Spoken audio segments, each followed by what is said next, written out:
नमस्कार दोस्तों, आपका मेरे YouTube चैनल भारतीय शेयर बाजार में स्वागत है। Bajaj housing finance limited company का आईपीओ आया हुआ है। तो आइए जानते हैं इस कंपनी के बारे में, आईपीओ के बारे में और इसका जीएमपी क्या चल रहा है वो भी देखते हैं। 2008 में स्थापित बजाज हाउसिंग फाइनेंस एक गैर जमा लेने वाली हाउसिंग फाइनेंस कंपनी है जो 2015 से नेशनल हाउसिंग बैंक के साथ पंजीकृत है और वित्तीय वर्ष 2018 से प्रबंधक ऋण की पेशकश कर रही है। कंपनी बजाज समूह का हिस्सा है जो विभिन्न क्षेत्रों में रुचि रखने वाली कंपनियों का एक विविध समूह है।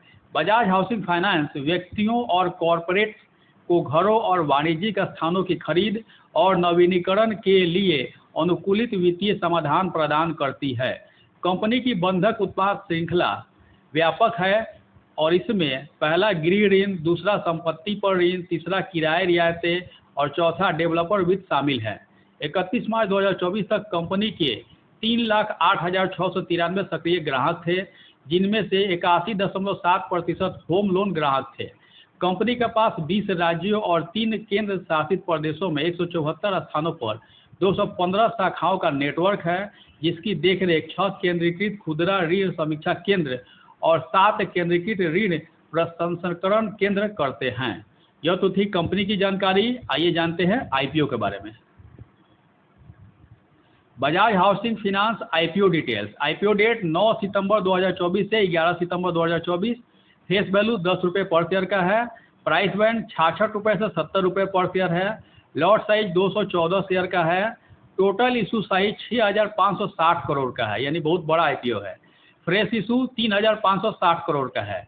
ऑफर फॉर सेल 3,000 करोड़ का है। Issue type book build issue IPO है। लिस्टिंग एट बीएसई एनएसई दोनों पर होगा। Bajaj housing finance IPO lot size retail minimum 1 lot का अप्लाई कर सकते हैं, जिसमें शेयर आएंगे 214 और अमाउंट हो जाएगा 14,980। रिटेल मैक्सिमम 13 लॉट का अप्लाई कर सकते हैं, जिसमें शेयर आएंगे 2,782 और अमाउंट हो जाएगा 1,94,740। एसएचएनआई मिनिमम 14 लॉट का अप्लाई कर सकते हैं, जिसमें शेयर आएंगे 2,996 और अमाउंट हो जाएगा 2,09,720। एसएचएनआई मैक्सिमम 66 लॉट का अप्लाई कर सकते हैं, जिसमें शेयर आएंगे 14,124 और अमाउंट हो जाएगा 9,88,680। बीएचएनआई मिनिमम 67 लॉट का अप्लाई कर सकते हैं, जिसमें शेयर आएंगे 14,338 और अमाउंट हो जाएगा 10,03,660 रुपये।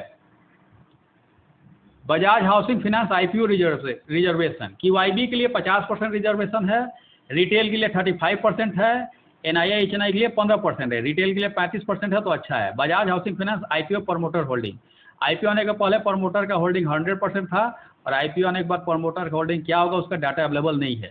की परफॉर्मेंस इंडिकेटर KPI डेप्ट इक्विटी 5.7, RONW 3.6, P/BB 3.72। इस आईपीओ में शेयर होल्डिंग कैटेगरी भी है।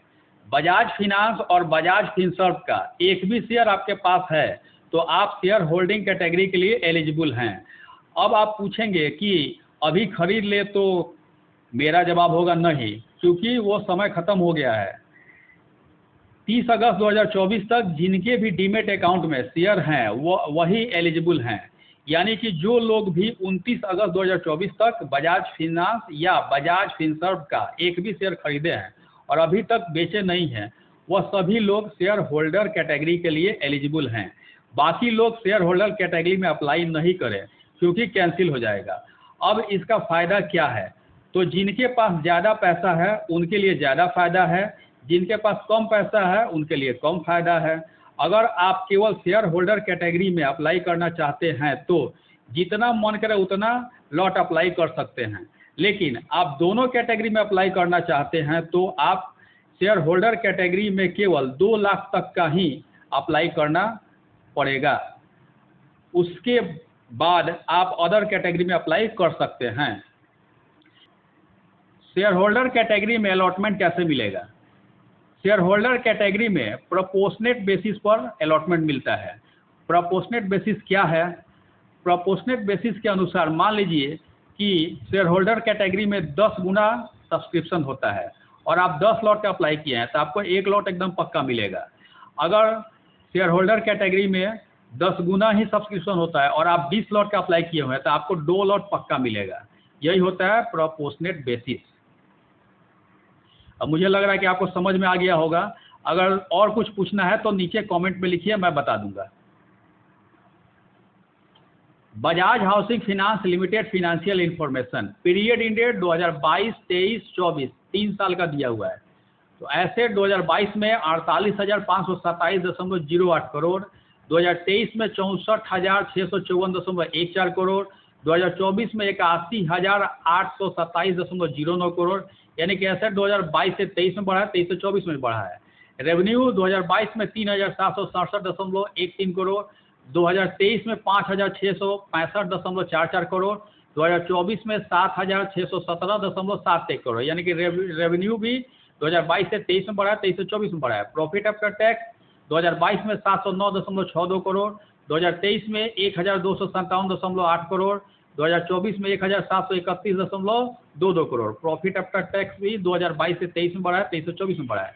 नेटवर्थ 2022 में 6,741.36 करोड़, 2023 में 10,503.19 करोड़, 2024 में 12,233.5 करोड़। नेटवर्थ भी 2022 से 23 में बढ़ा है, 23 से 24 में बढ़ा है। रिजर्व एंड सरप्लस 2022 में 1,858.03 करोड़, 2023 में 3,791.03 करोड़, 2024 में 5,520.81 करोड़। रिजर्व एंड सरप्लस भी 2022 से 23 में बढ़ा है, 23 से 24 में बढ़ा है। टोटल बोरोइंग 2022 में 41,492.32 करोड़, 2023 में 53,745.39 करोड़, 2024 में 69,129.32 करोड़। टोटल बोरोइंग भी 2022 से 23 में बढ़ा, 23 से 24 में बढ़ा है। फिनेंशियल इंफॉर्मेशन तो ठीक ठाक ही दिख रहा है। Bajaj housing finance IPO timeline, IPO open date है 9 सितंबर 2024, आईपीओ क्लोज डेट है 11 सितंबर 2024, बेसिस ऑफ अलॉटमेंट 12 सितंबर 2024, इनिशिएशन ऑफ रिफंड 13 सितंबर 2024, credit of share to demat 13 सितंबर 2024, लिस्टिंग डेट 16 सितंबर 2024 और लास्ट डेट है अप्लाई का 11 सितंबर 2024। तो उस दिन शाम के 5 बजे के पहले यूपीआई मैंडेट जब जाता है उसे कंफर्म कर लें, नहीं तो 5 बजते बजते फेल हो जाता है, नहीं होता है। आइए देखते हैं इसका जीएमपी क्या चल रहा है। जीएमपी ग्रे मार्केट प्रीमियम सट्टा बाजार, बजाज हाउसिंग फाइनेंस आईपीओ का आईपीओ प्राइस 70 रुपये है और जीएमपी चला 51 रुपये ऊपर, बहुत बढ़िया। अगर इसी जीएमपी पे लिस्टिंग होता है तो अनुमान है कि 121 रुपये पे लिस्टिंग हो सकता है। 121 रुपये पे लिस्टिंग होगा तो फायदा 72.86% का हो सकता है। इस आईपीओ की लिस्टिंग 16 सितंबर 2024 को होगी, तो 16 सितंबर 2024 तक इसके जीएमपी के रेट में ऊपर नीचे हो सकता है, घट भी सकता है, बढ़ भी सकता है। मेरा एक क्राइटेरिया रहता है कि किसी भी मेन लाइन आईपीओ का जीएमपी 30% या 30% के ऊपर आता है तो मैं उसमें लिस्टिंग गेन के लिए अप्लाई करता हूं। इसमें तो 72% दिखा रहा तो डेफिनेटली करूंगा। इसमें मैं लॉन्ग टर्म के लिए भी करूंगा और लिस्टिंग गेन के लिए भी करूंगा। आप अपने एडवाइजर से राय ले लीजिए, नहीं तो अपने बुद्धि विवेक का इस्तेमाल कीजिए कि इसमें क्या कीजिएगा। मैं तो इसमें करूंगा।